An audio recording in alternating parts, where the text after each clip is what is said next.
ପଢ଼ିବା ପାଠ 5 ପଞ୍ଚମ ଶ୍ରେଣୀ। ଏ ବିଷୟକୁ ଯେତେବେଳେ ଆମେ ପଢ଼ୁଛୁ ଦେଖିପାରୁଛୁ ପାଖ ଦୂର। ପିଲାମାନେ ପାଖ ଦୂର କ'ଣ ଜାଣିଥିବ ତୁମେମାନେ? ପାଖ କୋଉଟା ଆଉ ଦୂର କୋଉଟା? ଦେଖ ପିଲାମାନେ ଗୋଟେ ଗଛ ଅଛି, ଏ ଗଛ, ଏଠି ଗୋଟେ ମଣିଷ ଅଛି, ଗୋଟେ ପିଲା ଅଛି, ଏଠି ଗୋଟେ ପିଲା ଅଛି। ତ ପାଖ କୋଉଟା ଦୂର କୋଉଟା? ନାଇଁ, ଗଛର ପାଖ କୋଉଟା? ପାଖରେ କୋଉ ପିଲାଟା ଅଛି? ଏଇଟା ହଉଛି ପାଖ, ଏଇ ପିଲାଟା ଅଛି ପାଖରେ, ଯାହା ନାଁ ରାମ, ତା ନାଁ ହଉଛି ଶ୍ୟାମ। ତ ମନେ ରଖ ପିଲାମାନେ, ଏଇଟା ହଉଛି ଦୂର। ପାଖ କ'ଣ ଦୂର କ'ଣ ତୁମ କ୍ଲିୟର ହେଇଗଲା? ଗଛର ପାଖରେ କିଏ ଅଛି? ନା ରାମ। ଗଛଠାରୁ ଦୂରରେ କିଏ ଅଛି? ନା ଶ୍ୟାମ। ବୁଝିପାରିଲ ପିଲାମାନେ? ହଁ, ଭେରି ଗୁଡ୍। ତାପରେ ଦେଖ ତାପରେ ଏଠି ପାଖ ଦୂର କିଛି ବୁଝି ସାରିଲା ପରେ ଦେଖ ଆମେ ଏଠି ବିଷୟକୁ ଯିବା। ଆମେ ଦୀର୍ଘ ମାପ କରିବା ଶିଖିଛୁ ଏବଂ ଦୈର୍ଘ୍ୟ ମାପ କରିବା ପାଇଁ ବ୍ୟବହାର କରୁଛୁ କିଛି ମାନକ ଏକକ ବିଷୟରେ ଜାଣିଛୁ। ଏହି ପାଠରେ ଆମେ ଦୂରତା ମାପିବାର ଆଉ କିଛି ଏକକ ସେମାନଙ୍କ ମଧ୍ୟରେ ସମ୍ପର୍କ ଜାଣିବା। ଦୂରତା ମାପିବାର ଏକକ, ଦୂରତା ମାନେ ଗୋଟେ ପିଲାମାନେ, ଏଠି ଧର ରାମ ଅଛି, ଏଠି ରାମ, ଏଠି ଶ୍ୟାମ, ଆଙ୍କ ଭିତରେ ଦୂରତା, ଏଇ ଯୋଉ ଦୂରତା ତୁମେ ଦେଖିଥିବ, ତୁମ ଘର ଏଠି ପିଲାମାନେ, ତୁମ ମାମୁଁ ଘର ଆଉ ଗୋଟେ ଗାଁରେ, ହେଲା। ତ ଦେଖିଥିବ ରାସ୍ତା ସାଇଡରେ କ'ଣ, ରାସ୍ତାର ବାଁ ସାଇଡରେ କ'ଣ ଥାଏ? ଏମିତିକା ଗୋଟେ ଦୂରତା ସ୍ତମ୍ଭ ଥାଏ, ଲେଖା ହେଇଥାଏ। ତମ ମାମୁଁ ଘର ଧର ଯାଉ ବାସୁଦେବପୁର, ଲେଖା ହେଇଥିବ କ'ଣ? ବାସୁଦେବପୁର 2 କିଲୋମିଟର, ଏମିତି ଥିବନି? ହଁ, ଏଇ ଭିତରେ ତୁମ ଘରୁ ଆଉ ବାସୁଦେବପୁର ଯୋଉ ଦୂରତା, ସେଇଟା ହଉଛି କ'ଣ? ସେ ତାର ମାପକୁ ବୁଝାଏ। ବୁଝିପାରିଲ ପିଲାମାନେ? ଦୂରତା ମାପ। ଏଇ ଦେଖ ଶ୍ୟାମରୁ ରାମ ପର୍ଯ୍ୟନ୍ତ ଦୂରତା କେତେ? ଏଇଟା ସବୁ ଦୂରତା। ବୁଝିପାରିଲ? ତାର ଏକକ ଅଛି। ଦୂରତା ଯେତେବେଳେ ମାପିବ ସେତେବେଳେ କ'ଣ? ମିଟର ଆସିବ ଏକକ। କ'ଣ ଆସିବ? ମିଟର ଆଉ କିଲୋମିଟର, ଯୋଉଟାକୁ ଆମେ ସର୍ଟକଟରେ କହୁ କିମି। ବୁଝିପାରିଲ ପିଲାମାନେ? ଦୂରତା ମାପ ଯେତେବେଳେ ମିଟର କିଲୋମିଟର। ଦେଖ ସେ କ'ଣ କହିଛି? ଆସ କାମଟି କରିବା। କ'ଣ କରିବା? ଆସ କାମଟି କରିବା। ନିମ୍ନଲିଖିତ ପ୍ରତ୍ୟେକଟି ମାପ ପାଇଁ ଉପଯୁକ୍ତ ଏକକ ଗୁଡ଼ିକୁ ଚିହ୍ନଟ କର। ନିମ୍ନଲିଖିତ ପ୍ରତ୍ୟେକଟି ମାପ ପାଇଁ ଉପଯୁକ୍ତ ଏକକ ଗୁଡ଼ିକୁ ଚିହ୍ନଟ କର। ଦେଖ ଜଗନ୍ନାଥ ମନ୍ଦିରର ଉଚ୍ଚତା କୋଉଥିରେ ମାପିବ ପିଲାମାନେ? କୋଉଠି? ଏଠି ଅଛି କୋଉଠି? ମିଟର ଆଉ ସେଣ୍ଟିମିଟର। କୋଉଥିରେ ମାପିବ ପିଲାମାନେ? ସେଣ୍ଟିମିଟର ମାପିବ କି? ଜଗନ୍ନାଥ ମନ୍ଦିର ତ ଦେଖିଥିବ ବହୁତ ବଡ, କୋଉଥିରେ ମାପିବ ପିଲାମାନେ? ମିଟରରେ। ରୁମାଲର ଲମ୍ବ, ରୁମାଲ ପିଲାମାନେ ଦେଖିଛ, ତୁମ ପାଖରେ ଏମିତିକା ରୁମାଲ ଥାଏ, ରୁମାଲଟା କୋଉଥିରେ ମାପିବ? ସେଣ୍ଟିମିଟରରେ। ବୁଝିପାରିଲ କି? ତାପରେ ଦେଖ କୂଅର ଗଭୀରତା, ପିଲାମାନେ କୂଅ ତ ଦେଖିଥିବ, କୂଅ ବହୁତ ତଳକୁ ଯାଏ, କୂଅଟା ବହୁତ ତଳକୁ, ଏମିତି କୂଅଟା ଥାଏ, କୂଅଟା ବହୁତ ତଳକୁ ଯାଏ, ହେଲା କି? ଏଠି ଗୋଟେ ବନ୍ଧା ହେଇଥିବ, ଏଠି ଦୌଡ଼ି ଉଠିଥାଏ, କୂଅଟା ବହୁତ ତଳକୁ ଯାଏ, ତାହେଲେ ସେଇଟା କୋଉଥିରେ ମାପିବ ପିଲାମାନେ? ମିଟରରେ। ମୋବାଇଲ ଫୋନ ତ ଦେଖିଛ, ତୁମ ଘର ବାହାରେ ଥିବ ସେଇ ମୋବାଇଲ ଫୋନ, ସେଇଟା କୋଉଥିରେ? ନା ସେଣ୍ଟିମିଟର। ହାତୀ ଶୁଣ୍ଢ ତ ପିଲାମାନେ ଦେଖିଛ, ହାତୀ ଶୁଣ୍ଢ ଏମିତି ହେଇକି ହାତୀ ଶୁଣ୍ଢ ହେଇକି ଥାଏ, ହେଲା ନା? ଏଟା ହାତୀ ଏମିତି ଥାଏ, ହାତୀ ତ ମୁଁ ବନେଇ ପାରୁନି, ତଥାପି ହାତୀ ଶୁଣ୍ଢ ମିଟରରେ ଥିବ, ହେଲା। ଗୋଟେ ବଟମ, ତୁମ ସାର୍ଟର ବଟମ ଦେଖିବ, ଏଇଠୁ ଏତିକ କେତେ, କୋଉଥିରେ ମାପିବ ପିଲାମାନେ? ସେଣ୍ଟିମିଟର। ବୁଝିପାରିଲ? ହଁ। ଦେଖ ଭିନ୍ନ ଏକକ ଆଉ ସମାନ ମାପ, ଭିନ୍ନ ଏକକ ଆଉ ସମାନ ମାପ ବିଷୟରେ ଜାଣିବା। ଶିଖା ଓ ସୋନୁ ଗାଁ ବୟନ ଶିଳ୍ପ କେନ୍ଦ୍ରକୁ ଶାଢ଼ୀ ଓ ଓଢ଼ଣୀର ଲମ୍ବ ମାପୁଛନ୍ତି। କେଉଁ ମାପ ଶାଢ଼ୀ କିମ୍ବା ଓ ଓଢ଼ଣୀ ସମାନ ଭାବରେ ପ୍ରତିନିଧିତ୍ୱ କରେ ତାହା ଖୋଜ। ତୁମେ ତଳେ ଥିବା ଦୁଇଟି ସଂଖ୍ୟା ରେଖାରେ ସାହାଯ୍ୟ ନେଇଯିବ। ତୁମେ ଜାଣିଛ କ'ଣ ପିଲାମାନେ? 1 ମିଟର ସମାନ 100 ସେଣ୍ଟିମିଟର। କାରଣ 2 ମିଟର ହେଲେ ପିଲା କେତେ ହବ? ନା 2 ସେଣ୍ଟିମିଟର। 4 ମିଟର ହେଲେ 400 ସେଣ୍ଟିମିଟର ଜାଣିଛ। 5 ମିଟର ହେଲେ 500 ସେଣ୍ଟିମିଟର। 7 ମିଟର ହେଲେ 700 ସେଣ୍ଟିମିଟର। ଏହା ତୁମେ ଚତୁର୍ଥ ଶ୍ରେଣୀରେ ଶିଖିଥିବ, ହେଲା କି? ସେ କ'ଣ କହିଛି? ବାମ ପାର୍ଶ୍ୱ ସହ ଦକ୍ଷିଣ ପାର୍ଶ୍ୱକୁ ମିଳା। କ'ଣ କହିଛି ଏଠି? ବାମ ପାର୍ଶ୍ୱ କ'ଣ ଅଛି ଏଠି? 204 ସେଣ୍ଟିମିଟର। ଏଠି କ'ଣ ଅଛି? 5 ମିଟର 40 ସେଣ୍ଟିମିଟର। ଅର୍ଥାତ୍ ଏଠିକୁ ଆମକୁ କ'ଣ କହିଛି? ସେଣ୍ଟିମିଟରରେ ଅଛି, ଆଉ ସେଣ୍ଟିମିଟର ଅଛି, କ'ଣ କରିଥିବା? ମିଟରରେ, ମିଟର ଓ ସେଣ୍ଟିମିଟର ପ୍ରକାଶ କରିଦେଇଛି। ତୁମେ ପଢିଥିବ, ଚତୁର୍ଥ ଶ୍ରେଣୀରେ ପଢିଛ, ହେଲା କି? କାରଣ ଆମେ ଜାଣିଛେ ଏଠି କେତେ ଅଛି ପିଲାମାନେ? ନା 204 ଅଛି। 204 ମାନେ 200 ଯୁକ୍ତ 4 ହେଲା। ତାକୁ ବିସ୍ତାରିତ କଲେ ଆମେ ଜାଣିଛେ 1 ମିଟର ସମାନ କେତେ ସେଣ୍ଟିମିଟର ପିଲାମାନେ? 100 ସେଣ୍ଟିମିଟର। କାରଣ 200 ସେଣ୍ଟିମିଟର ମୁଁ ଏଠି ଅଛି, 200 ସେଣ୍ଟିମିଟର ମାନେ କେତେ ପିଲାମାନେ? ନା 2 ମିଟର। ଆଉ 4ଟା ସେଣ୍ଟିମିଟର ଅଛି ମାନେ ଇଏ ବି ସେଇ 4 ସେଣ୍ଟିମିଟର, 4 ସେଣ୍ଟିମିଟର ହେଲା କି? ଇଏ ତାହେଲେ 2 ମିଟର 4 ସେଣ୍ଟିମିଟର କୋଉଠି ଅଛି କି? 2 ମିଟର 4 ସେଣ୍ଟିମିଟର, ହଁ ଏଇଠି ଅଛି। ତାକୁ ତାହେଲେ ଇଏ ଆ ସାଙ୍ଗରେ ଟାଣିଦେବ। ଆଉ ଗୋଟେ କଥା ପିଲାମାନେ ମନେ ରଖ, ଦେଖ ଏଠି ସେଣ୍ଟିମିଟର ରହିଛି, ଏଠି ମିଟର ସେଣ୍ଟିମିଟର ଅଛି। ତୁମେ ସଦାବେଳେ ଯେତେବେଳେ ମିଳେଇବ ବା ବଡ ସାନ ବାଛିବ ଯେକୌଣସି କ୍ଷେତ୍ରରେ, ଆକୁ କଣ କରିବ? ଆକୁ ଯଦି ସେଣ୍ଟିମିଟର ଅଛି ତାହେଲେ ଆକୁ ତୁମେ ସେଣ୍ଟିମିଟରରେ କରିବ। ବୁଝିପାରିଲ ପିଲାମାନେ? ଇଏ ଗୋଟେ ପ୍ରଥମ କଥା। ଦ୍ୱିତୀୟ କଥା, ଇଏ ମିଟର ସେଣ୍ଟିମିଟର ଅଛି, ନହେଲେ ଆକୁ ତୁମେ କଣ କରିବ? ମିଟର ସେଣ୍ଟିମିଟରରେ କରିବ। ବୁଝିପାରିଲ? ମିଟର ଆଉ ସେଣ୍ଟିମିଟରରେ କଲେ ମିଳେଇତେ ସୁବିଧା ହବ। ଦେଖ ମୁଁ ଏଇଠି ମିଟର ସେଣ୍ଟିମିଟର ଥିଲା, ଏଠି ମିଟର ସେଣ୍ଟିମିଟର କରିଦେଲି, ମତେ ପାଇତେ ସୁବିଧା ହେଇଯିବ ନା। ମୁଁ ପାଇଗଲି, ଦେଖନ୍ତୁ ମିଟର ସେଣ୍ଟିମିଟର କଲେ ପାଇତେ ସୁବିଧା ହେଇଯିବ। ଏଠି ସେମିତି ଦେଖ 540 ସେଣ୍ଟିମିଟର ଅଛି, ତ 540 ସେଣ୍ଟିମିଟର ମାନେ ଆକୁ ମିଟର ସେଣ୍ଟିମିଟର କରିଲେ କେତେ ହବ? ବିସ୍ତାରିତ କଲେ 500 ଯୁକ୍ତ 40। ଆମେ ଜାଣିଛେ 500 ସେଣ୍ଟିମିଟର ଯୁକ୍ତ 40 ସେଣ୍ଟିମିଟର। ମୁଁ ଇଂଲିଶରେ ଲେଖିଦେଉଛି ସିଏମ୍, ସିଏମ୍ ମାନେ ସେଣ୍ଟିମିଟର। 500 ସେଣ୍ଟିମିଟର କେତେ ମିଟର? 5 ମିଟର ହେଲା। 40ଟା 40 ସେଣ୍ଟିମିଟର ରହିଗଲା। ତାହେଲେ ଏଇଠି ଦେଖିଦବା ଆମେ 5 ମିଟର 40 ସେଣ୍ଟିମିଟର କୋଉଠି ଅଛି? ନା ଏଇଠି ଅଛି। ଇଏ ଆ ସହିତ ଯୋଡି। ତାପରେ ଦେଖିଦବା 7 ମିଟର 750 ସେଣ୍ଟିମିଟର। ଆମେ ବିସ୍ତାରିତ ରୂପ କଲେ କଣ ହବ? 700 ଯୁକ୍ତ 50 ହେଲା। 700 ଯୁକ୍ତ 50, ତାହେଲେ 700 ସେଣ୍ଟିମିଟର ଆଉ ଏଇଠି 50 ସେଣ୍ଟିମିଟର। ଆମେ ଜାଣିଛେ ପିଲାମାନେ, ମୁଁ ବାରମ୍ବାର କହିଛି 1 ମିଟର ସମାନ 100 ସେଣ୍ଟିମିଟର। ଆମେ ପଢିଛେ ବାରମ୍ବାର। 700 ସେଣ୍ଟିମିଟର ସମାନ କେତେ ମିଟର ହବ ପିଲାମାନେ? 7 ମିଟର ଆଉ 50 ସେଣ୍ଟିମିଟର ହେଲା। ତାକୁ ତୁମେ କଣ କରିବ? 7 ମିଟର 50 ସେଣ୍ଟିମିଟର କୋଉଠି ହଉଛି? ନାହିଁ। କାରଣ ଦେଖିଦବ, ନାହିଁ ଯଦି କଣ କରିବା? ଏଠି ସିଏ ଦେଖିବା ପରବର୍ତ୍ତୀ। ତାପରେ ଏଠି ଦେଇଛି 2 ମିଟର 40 ସେଣ୍ଟିମିଟର। ଆକୁ ଯଦି ବିସ୍ତାରିତ କରିବେ କଣ ହବ? 2 ମିଟର ଆଉ 200 ଯୁକ୍ତ 200 ସେଣ୍ଟିମିଟର ଯୁକ୍ତ 40 ସେଣ୍ଟିମିଟର ସମାନ 2 ମିଟର ଆଉ 40 ସେଣ୍ଟିମିଟର ହେଲା। 2 ମିଟର 40 ସେଣ୍ଟିମିଟର କୋଉଠି ଅଛି ଦେଖିବା? 2 ମିଟର 40 ସେଣ୍ଟିମିଟର ପାଇଗଲେ, ଇଏ ଏଇଠି ଅଛି ହେଲା। ତାପରେ ଦେଖିଦବା 404 ସେଣ୍ଟିମିଟର। ଆକୁ କଣ କରିବା? 400 ଯୁକ୍ତ 4 ହେଲା। କାରଣ 400 ସେଣ୍ଟିମିଟର ମାନେ କେତେ? 4 ମିଟର। ଆଉ 4 ସେଣ୍ଟିମିଟର ମାନେ 4 ସେଣ୍ଟିମିଟର ହେଲା। ତାପରେ ଦେଖ ପିଲା, ଇଏ ତ ସବୁ ହେଇଗଲା। ଏଠି କଣ ଅଛି? Metre centimetre. ଏଠି ବି ମିଟର ସେଣ୍ଟିମିଟର ଅଛି। ଏଠି ଦେଖ ପିଲାମାନେ, ଆମେ ଜାଣିଛେ ସେଣ୍ଟିମିଟର ମାନେ କେତେ ହବ? 100। 100 ଯଦି ତଳକୁ ହେଲା ସିଏ ହବ ସେଣ୍ଟିମିଟର। 100 ଉପରକୁ ହେଲେ ସିଏ କଣ ହବ? ମିଟର ହେଲା। 100 ସେଣ୍ଟିମିଟର ତଳକୁ ହେଲେ 99 ହେଲେ ଇଏ ସେଣ୍ଟିମିଟରରେ ଆସିବ ହେଲା। କିନ୍ତୁ 99 ପରେ 100 ହେଇଯିବ ଯେତେବେଳେ, ସେ ସେଣ୍ଟିମିଟରରେ ଆସିବ, କିନ୍ତୁ ତାର ମୁଖ୍ୟ ସ୍ଥାନ କୋଉଠିକି ଯିବା କଥା? ମିଟର ସ୍ଥାନ। କାରଣ ଦେଖ ଏଠି ପିଲାମାନେ 150 ସେଣ୍ଟିମିଟର ଅଛି, ତାହେଲେ ଇଏ କେତେ ମିଟର ହବ? ତାହେଲେ 6 ମିଟର। 6 ମିଟର ଅଛି, ଇଏ 150 ସେଣ୍ଟିମିଟର ମାନେ କଣ? ଆମେ ଜାଣିଛୁ 100 ଯୁକ୍ତ 50 ସେଣ୍ଟିମିଟର। ଆମେ ଜାଣିଥିବ ତୁମ ପିଲାମାନେ 150 ସେଣ୍ଟିମିଟର। ତାହେଲେ ଏଇଠି 100 ସେଣ୍ଟିମିଟରଟା 1କୁ ପଳେଇ ଆସିଲା, 1 ମିଟର ହେଇଯିବ। 1 ମିଟର 50ଟା ରହିଯିବ, ତାହେଲେ ଟୋଟାଲ କେତେ ହେଲା ପିଲାମାନେ? 7 ମିଟର ଆଉ 50 ସେଣ୍ଟିମିଟର। 50 ସେଣ୍ଟିମିଟର ବୁଝିପାରିଲ? 7 ମିଟର 50 ସେଣ୍ଟିମିଟର କେଟେ ଅଛି? ଏଇଟା। ଆଉ ସେଥିରୁ ଇଏ ଯୋଡିଯିବ। ବାଦ ବାକି ଇଏ ବି ମଧ୍ୟ ସେମିତିକା। ଏଇଟା ବି ଦେଖିଦିଅ 2 ମିଟର ଅଛି, 204 100 ଉପରକୁ ଅଛି, ତାହେଲେ 204 ସେଣ୍ଟିମିଟରକୁ ଯଦି ଆମେ ମିଟରରେ ପ୍ରକାଶ କରିବା କେତେ ହବ ପିଲାମାନେ? 200 ଯୁକ୍ତ 4। କାରଣ 200 ସେଣ୍ଟିମିଟର ଯାହା 2 ମିଟର ତାହା ହେଲା କି? 2 ମିଟର, ଏ 4 ସେଣ୍ଟିମିଟର ତାର ରହିଯିବ। ତାହେଲେ ଏ 2 ମିଟର ଆଉ ଇଏ 2 ମିଟର କେତେ ମିଟର ହେଇଗଲା ପିଲାମାନେ? 4 ମିଟର ଆଉ 4 ସେଣ୍ଟିମିଟର। 4 ମିଟର 4 ସେଣ୍ଟିମିଟର କୋଉଟା ଅଛି? ଏଇଠି ପିଲାମାନେ, ଏଠି। ବୁଝିପାରିଲ? ଆଶା କରୁଛି ଭଲସେ ବୁଝିପାରୁଥିବ। ତାପରେ ଦେଖ, ଏଇଟା ତ ମନକୁ ମୁଁ ସେ କହିଦେଇଥିଲି, ଏ ସବୁକା ସମାନ କଲେ ହିଁ ଜାଣିପାରିବ। ଦେଖ ଏଠି 2ଟା କ୍ଷେତ୍ର ଅଛି। 400କୁ ଆକୁ ଯଦି ବିସ୍ତାରିତ ରୂପ କରାଯାଏ, 400 ଯୁକ୍ତ 56, 400 ସେଣ୍ଟିମିଟର ଯୁକ୍ତ 56 ସେଣ୍ଟିମିଟର, ତାହେଲେ କେତେ? 4 ମିଟର ଆଉ 56 ସେଣ୍ଟିମିଟର ହେଲା କି? ତାହେଲେ ବଡ କିଏ? ମାନେ ପିଲାମାନେ ଦେଖ, ରୀତିକା ବିଭିନ୍ନ ରଡର ଲମ୍ବକୁ ତୁଳନା କରିଛି। ବଡ ସମାନ ନା ସାନ?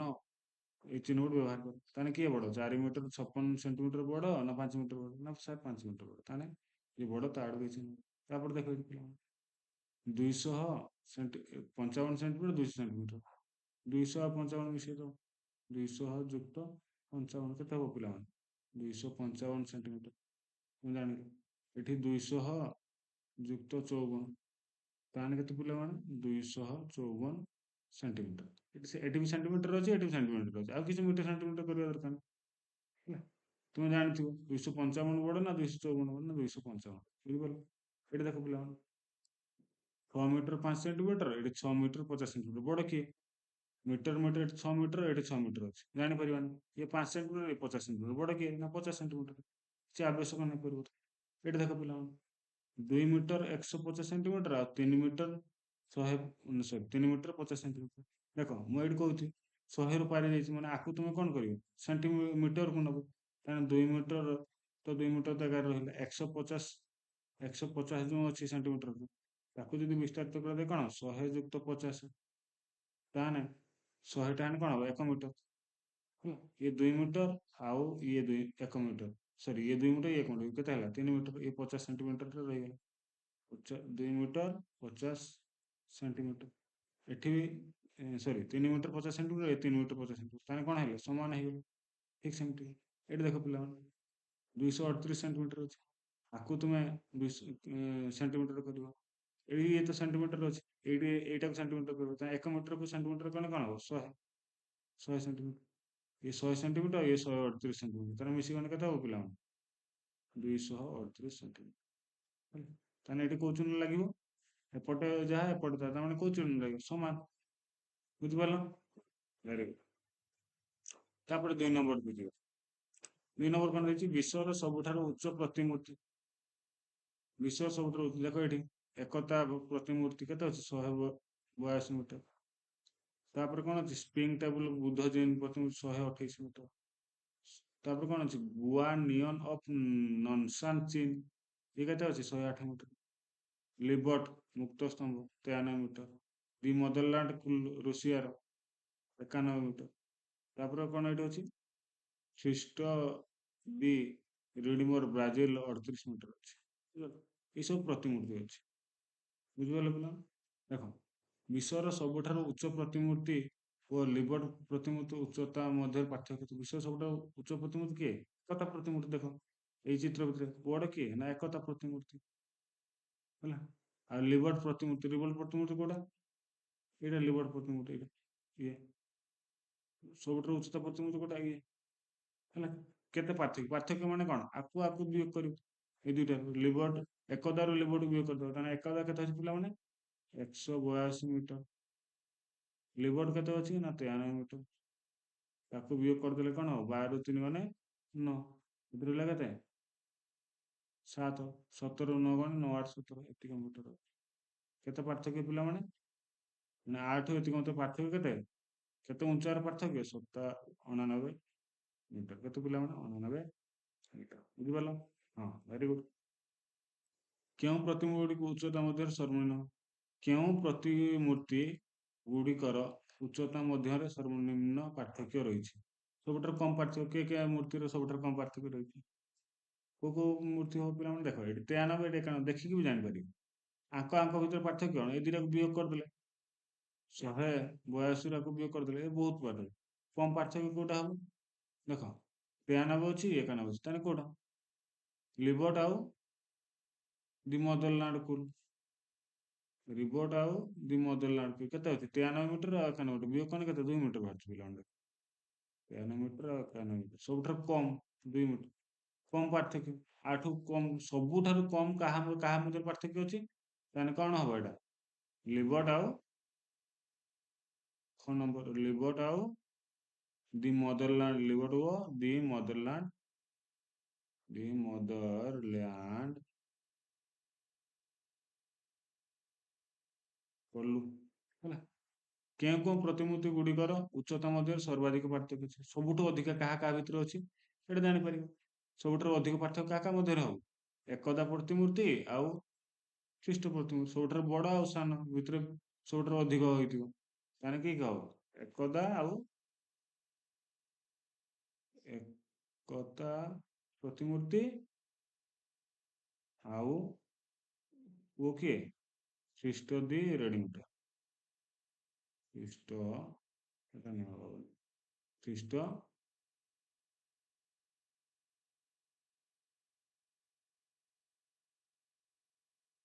ଖ୍ରୀଷ୍ଟ ଦି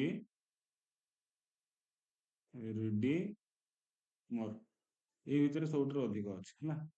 ତାପରେ ଦେଖ କେଉଁ ପ୍ରତିମୂର୍ତ୍ତିର ଉଚ୍ଚତା 2 ଗୁଣ କଲେ ତାହାର ଉଚ୍ଚତାକୁ କେଟାକୁ 2 ଗୁଣ କଲେ ଆକୁ 2 ଗୁଣ କରିବା।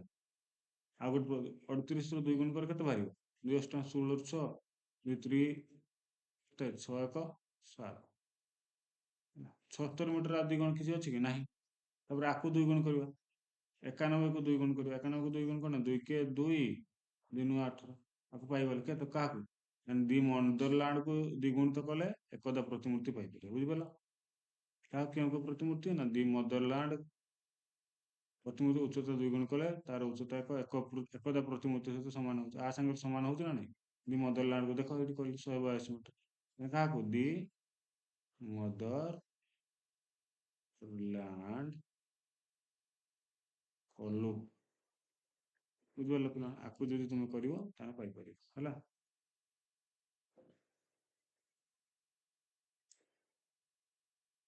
ହଁ ତାପରେ ଦେଖ ଅଧିକ ଦୂରତା ମାପ ଏଠାରେ କିଛି ଉପାୟ ଅଛି ଯାହା ସାହାଯ୍ୟରେ ତୁମେ ଲମ୍ବା ଦୂରତାକୁ ମାପି ପାରିବ। ଏଇଟା କଣ ଅଛି ପିଲା ଅଧିକ ପାଇଁ ଏଇଟା ଲମ୍ବା ଟ୍ୟାପ୍ ଅଛି ଦେଖିଥିବ ତୁମ ଘର ବାହାରେ ଯେତେବେଳେ ଲମ୍ବା ଟ୍ୟାପ୍ ଏଇଟା କଣ ରୋଡ ମିଟର ଦେଖିଛ ରାସ୍ତା କାମ ବେଳେ ଗୋଟେ ମଣିଷ ଗୋଟେ ଚଲେଇ ଚଲେଇ ଯାଉଥାଏ ହେଲା କି ରେଞ୍ଜ ଫାଇଟର ସନ୍ଧାନକାରୀ ଏ ଦେଖିଥିବ ତୁମ ପିଲାମାନେ ରାସ୍ତାରେ ଗୋଟେ ଏମିତି ଖମ୍ବ ଥିବ ଏମିତି ଛିଡା କରିକି ଜଣେ ମଣିଷ କଣ ଲାଇଟ୍ ପକଉଥାନ୍ତି ଦେଖିଥିବ ଏମିତି ହେଇକି ଲାଇଟ୍ ପକଉଥାନ୍ତି। ଆଉ ଗୋଟେ କଣ ଲେଜର ମାପ ଲେଜର ମଧ୍ୟ ପକାନ୍ତି ଏଇ ସବୁ ମାପରେ ଅଧିକ ଦୂରତା ସେମାନେ ମାପିବାରେ ସାହାଯ୍ୟ କରିଥାଏ ବୁଝିପାରିଲ। ଦେଖ ତୁମ ବିଦ୍ୟାଳୟରେ ଖେଳ ପଡିଆରେ କିମ୍ବା ବିଦ୍ୟାଳୟ ଭିତରେ ଏବଂ ଚାରିପାଖରେ ଥିବା ଅନ୍ୟ କୌଣସି ସ୍ଥାନରେ ଏକ ଲମ୍ବା ଟେପ୍ ବ୍ୟବହାର କରି 100 ମିଟର 200 ମିଟର ମାପ କର। ଏହି ବିନ୍ଦୁ ଗୁଡିକ ଚିହ୍ନଟ କରି ଗୋଟିଏ ସରଳ ରେଖା ଅଙ୍କନ କର। ଏହି ରେଖା ଉପରେ ଚାଲ ଏବଂ ପାଦ ସଂଖ୍ୟା ଗଣନା କର ଦୂରତା ଏବଂ ଏଥିପାଇଁ ନିଆଯାଇଥିବା ପାଦ ସଂଖ୍ୟାକୁ ନେଇ ତୁମ ଚାରିପାଖରେ ଅତି କମରେ ଆଉ 3ଟି ସ୍ଥାନ ଦୂରତା ସ୍ଥିର କର ଯେଉଁଠାରେ ସମ୍ଭବ ଚାଲିଥିବା ଦୂରତାକୁ ନେଇ ପାଦ ସଂଖ୍ୟା ଗଣନା କର ନଚେତ୍ ଦୂରତା ଖୋଜ ଏବଂ ପାଦ ସଂଖ୍ୟା ଆକଳନ କର। ତୁମ ଘରର ସବୁଠାରୁ ନିକଟ ଆଉ ସବୁଠାରୁ ଦୂର ସ୍ଥାନ ଚିହ୍ନ। ଏଇଟା ତୁମେ ତ କରିବ ବିଦ୍ୟାଳୟରେ କରିବ ଏଇଟା ତମେ ବୁଝିବ ତୁମ ଘରର ସବୁଠାରୁ ଘର ପାଖରେ କଣ ଆମ ଘରର ସବୁଠାରୁ ନିକଟ ହଉଛି କଣ ବ୍ୟାଙ୍କ ବ୍ୟାଙ୍କଟା ସବୁଠୁ ପାଖ ଆମ ଘର ହେଲା ପିଲାମାନେ ବ୍ୟାଙ୍କ କୋଉ ବ୍ୟାଙ୍କ ଷ୍ଟେଟ ବ୍ୟାଙ୍କ ହେଲା। ସବୁଠାରୁ ଦୂର କହିଲେ ଡାକ୍ତରଖାନା ଡାକ୍ତରଖାନା ତାଠୁ ବି ଦୂର ଅଛି ଏଟା ଏଠି ହବ ନାଇଁ ସବୁଠାରୁ ପାଖରେ ପରା କହିଲି ତ ସବୁଠାରୁ ଦୂର କହିଲେ ଡାକ୍ତରଖାନା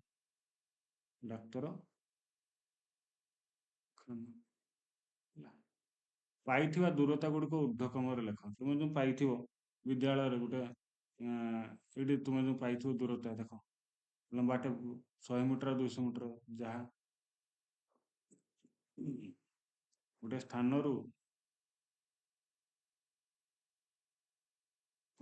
ଗୋଟେ ଲମ୍ବା ଟାଇପର 100 ମିଟର ଏଠି 100 ମିଟର କରିବ ଆଉ ଗୋଟେ 200 ମିଟର କରିବ ଏଠି 200 ମିଟର ଏଠି 100 ମିଟର କେତେ ପାଦ ହଉଛି ହେଲା। ଉପରେ ଚାଲିଲା ଏବଂ ପାଦ ସଂଖ୍ୟା ଗଣ ଚାଲିବ କେତେ ପାଦ ହଉଛି ଲେଖିବ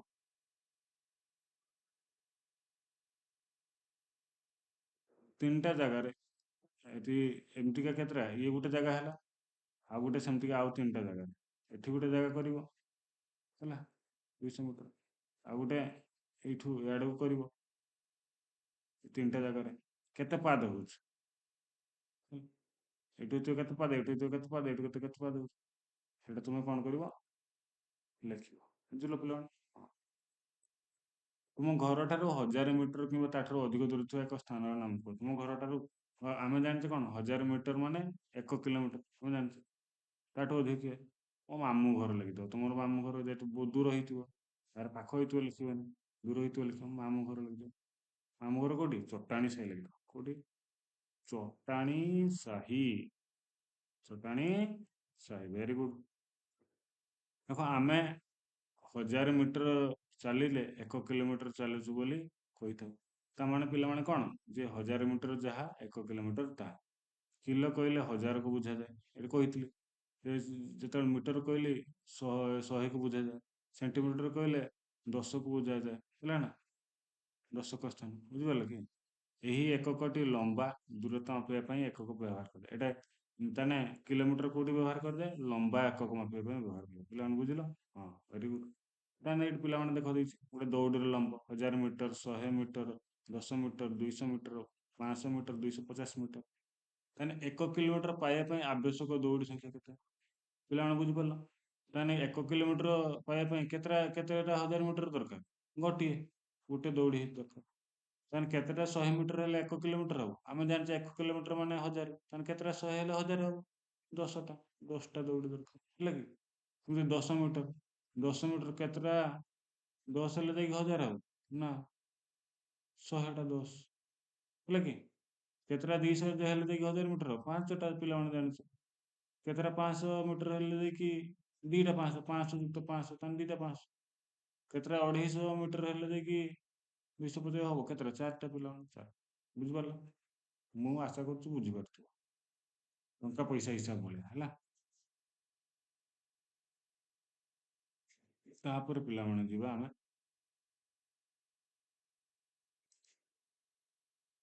ହେଲା। ତାପରେ ଦେଖ ଏଠି ପିଲାମାନେ, ସୁଭଦ୍ରା ଓ ମାଧବ 3 କିଲୋମିଟର ଦୌଡ଼ ପ୍ରତିଯୋଗିତା ଆୟୋଜନ କରୁଛନ୍ତି। ଦୌଡ଼ ପ୍ରତିଯୋଗିତା ପାଇଁ ସେମାନଙ୍କୁ ସାହାଯ୍ୟ କର। ପ୍ରତି 500 ମିଟର ଦୂରରେ ପାନୀୟ ଜଳ କେନ୍ଦ୍ର ବ୍ୟବସ୍ଥା କରାଯିବା ଦରକାର। କେତୋଟି ସ୍ଥାନ ପାନୀୟ ଜଳ କେନ୍ଦ୍ର ସ୍ଥାପନ କରାଯିବା ଦରକାର। ଆଉ ବିନ୍ଦୁରୁ କେତେ କେତେ ଦୂରରେ ଏହି ଜଳ କେନ୍ଦ୍ର ଗୁଡ଼ିକ ସ୍ଥାପନ କରାଯିବା ଦରକାର, ହେଲା। ତାପରେ ଦୌଡ଼ାଳି ମାନଙ୍କୁ ସୂଚନା ଦେବା ପାଇଁ ପିଲାମାନଙ୍କୁ 300 ମିଟର ବ୍ୟବଧାନରେ ଠିଆ ହେବାକୁ ପଡିବ। କେତେ ଜଣ ପିଲା ଆବଶ୍ୟକ, ହେଲା। ଦେଖ, ସୁଭଦ୍ରା ଆଉ ମାଧବ 3 କିଲୋମିଟର ଦୌଡ଼ ପ୍ରତିଯୋଗିତା କରୁଛନ୍ତି, ବୁଝିପାରିଲ?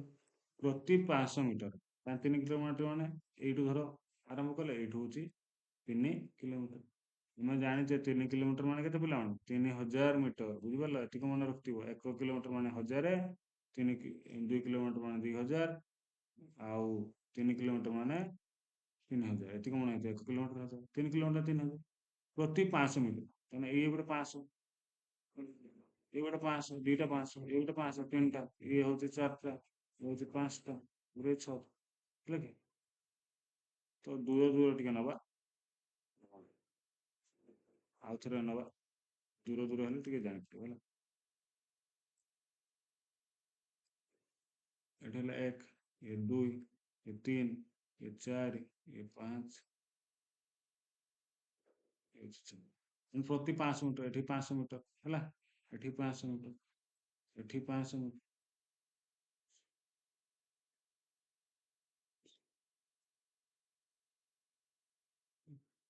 ପ୍ରତି 500 ମିଟର, ଏଠି ପ୍ରତି 500 ମିଟର ଜଳରେ କେନ୍ଦ୍ର ବ୍ୟବସ୍ଥା, ଏଠି ପାଣି ବ୍ୟବସ୍ଥା ଅଛି, ଏଠି ପାଣି ବ୍ୟବସ୍ଥା ଅଛି, ଏଠି ବି ପାଣି ବ୍ୟବସ୍ଥା ଅଛି, ଏଠି ବି ପାଣି ବ୍ୟବସ୍ଥା ଅଛି, ଏଠି ବି ପାଣି ବ୍ୟବସ୍ଥା, ଏଠି ବି ପାଣି ବ୍ୟବସ୍ଥା। କେତୋଟି ସ୍ଥାନରେ ପାନୀୟ ଜଳ କେନ୍ଦ୍ର ସ୍ଥାପନ କରାଯିବ? କେତେଟା? ତାହେଲେ ପିଲାମାନେ କେତେଟା ହଉଛି? କେତେଟା ପାନୀୟ ଜଳ ହେଇଯାଉଛି ଦେଖିବ। ପ୍ରତି 500 ମିଟର ମାନେ ଏଠି ଗୋଟେ ହେଇଛି ମାନେ ଇଏ 1, ତାପରେ ଇଏ ଗୋଟେ 2, ଏଠି ଗୋଟେ 3, ଏଠି ଗୋଟେ 4, ଏଠି ଗୋଟେ 5, ଏଠି ଗୋଟେ 6। କେତେଟା ତାନେ? କେତେଟା ସ୍ଥାନ? 6ଟା। ଆରମ୍ଭ ବିନ୍ଦୁରୁ କେତେ କେତେ ଦୂରରେ ଏହି ଜଳ କେନ୍ଦ୍ର ଗୁଡ଼ିକ ସ୍ଥାପନ କରାଯିବ? ଆରମ୍ଭରୁ କେତେ? 500 ମିଟର। 500 ଦୌଡ଼ାରୀ ମାନଙ୍କୁ ସୂଚନା ଦେବା ପାଇଁ ପିଲାଙ୍କୁ 300 ମିଟର ବ୍ୟବଧାନରେ ଠିଆ ହେବା ଦରକାର। ତାହେଲେ 300 ମିଟର, ତାହେଲେ ଏଇଠି 300 ମିଟର ବ୍ୟବଧାନରେ ଠିଆ ହେବା ଦରକାର। ଏଠି ହଉଛି କେତେ? 300। ତାହେଲେ ଏଇଠି 300 ମାନେ ଆଉ ଗୋଟେ କେତେ? 600ରେ ଛିଡା ହବ। 600। ତାପରେ ଆଉ ଗୋଟେ କେତେ? 900ରେ ଛିଡା ହବ। ତାପରେ ଆଉ ଗୋଟେ 1200, ଆଉ ଗୋଟେ 1500, ଆଉ ଗୋଟେ କେତେ? 1800, ଆଉ ଗୋଟେ 2100, ହେଲା। ଆଉ ଗୋଟେ 2400, ଆଉ ଗୋଟେ 2700, ଆଉ ଗୋଟେ 3000। ଏତିକି ମିଟର ଛାଡ଼ି। ତାହେଲେ କେତେ ଜଣ ପିଲା ଆବଶ୍ୟକ ନା 1, 2, 3, 4, 5, 6, 7, 8, 9, 10। କେତେ ଜଣ ପିଲା ନା 10 ଜଣ ପିଲା। କେତେ ଜଣ?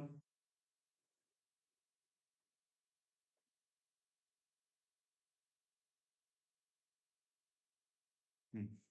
ଲାଲ ଓ ନୀଳ ରଙ୍ଗର ପତାକା ଗୋଟିଏ ପରେ ଗୋଟିଏ କ୍ରମରେ ପ୍ରତି 50 ମିଟର ବ୍ୟବଧାନରେ ଅଛି। ତାହେଲେ ରେଖା ଶେଷ ରେଖା ପର୍ଯ୍ୟନ୍ତ କେତେଟା? ଏଠି 50 ମାନେ 60ଟା। କେତେଟା?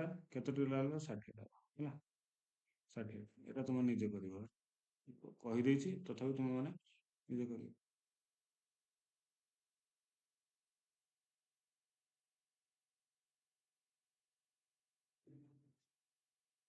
ହୁଁ। ଦେଖ ଏଠି ପିଲାମାନେ, ଚାଷ କରିବା। ଦୀର୍ଘତମ ରେଳ ଯାତ୍ରା। ଭାରତର ସବୁଠାରୁ ଦୀର୍ଘତମ ରେଳ ଯାତ୍ରା ହଉଛି ବିବେକ ଏକ୍ସପ୍ରେସ। ଗାଡି ସଂଖ୍ୟା ହଉଛି 22,504, ଯାହା ଆସାମ ଠାରୁ ଦିବ୍ରୁଗଡ଼ ତାମିଲନାଡୁର କନ୍ୟାକୁମାରୀ ପର୍ଯ୍ୟନ୍ତ ଚାଲିଥାଏ। ତଳେ ଯାଇଥିବା ସାରଣୀରେ ଦେଖାଯାଇଥିବା ରାସ୍ତାର ରହଣୀ ସ୍ଥାନ ଗୁଡିକ ଦେଖ।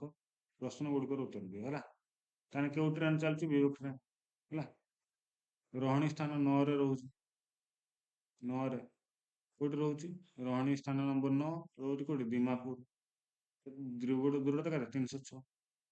ରହଣୀ ସ୍ଥାନ କେତେ? ତାପରେ 14। ରହଣୀ ସ୍ଥାନ ନମ୍ବର କେତେ? 14। କୋଉ ସ୍ଥାନ ନାମ? ଗୁଆହାଟୀ। କେତେ କିଲୋମିଟର ସେଇଠୁ? 556। ବୁଝିପାରିଲ ପିଲାମାନେ? ତାହେଲେ ଏଠି ଦେଖ, ତାହେଲେ ଦେଖିବା ଦ୍ରିବିଗୁଡା ଠାରୁ କନ୍ୟାକୁମାରୀ ପର୍ଯ୍ୟନ୍ତ ମୋଟ ରାସ୍ତା କେତେ? ମୋଟ ରାସ୍ତା ମାନେ ଦ୍ରିବିଗୁଡା କୋଉଟା? ଏଠି ଦ୍ରିବିଗୁଡା। ଏଇଟା ଫାଷ୍ଟ ଆରମ୍ଭ ଏଇଠି ହେଇଛି। ଏଇଠୁ ଆରମ୍ଭ ହେଇଛି। ସରି, ଦିବ୍ରିଗୁଡା, ହଁ ସେଇଠୁ। କଣ ଦେଇଛି ଏଠି? ଦିବ୍ରିଗୁଡା ଠାରୁ କନ୍ୟାକୁମାରୀ ପର୍ଯ୍ୟନ୍ତ। ଦିବ୍ରିଗୁଡା କୋଉଠି ଆରମ୍ଭ ହେଇଛି? ଏଇଠି।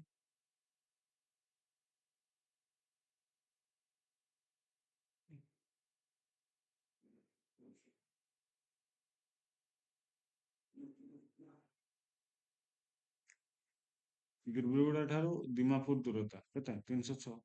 କାରଣ ଦିବ୍ରୁଗଡ ଠାରୁ ଦିମାପୁର ଦୂରତା 306 ହେଲେ ଟୋଟାଲ କନ୍ୟାକୁମାରୀ ପର୍ଯ୍ୟନ୍ତ ଏମିତି କେତେ ହବ ପିଲାମାନେ? ମୋଟ ରାସ୍ତା କେତେ?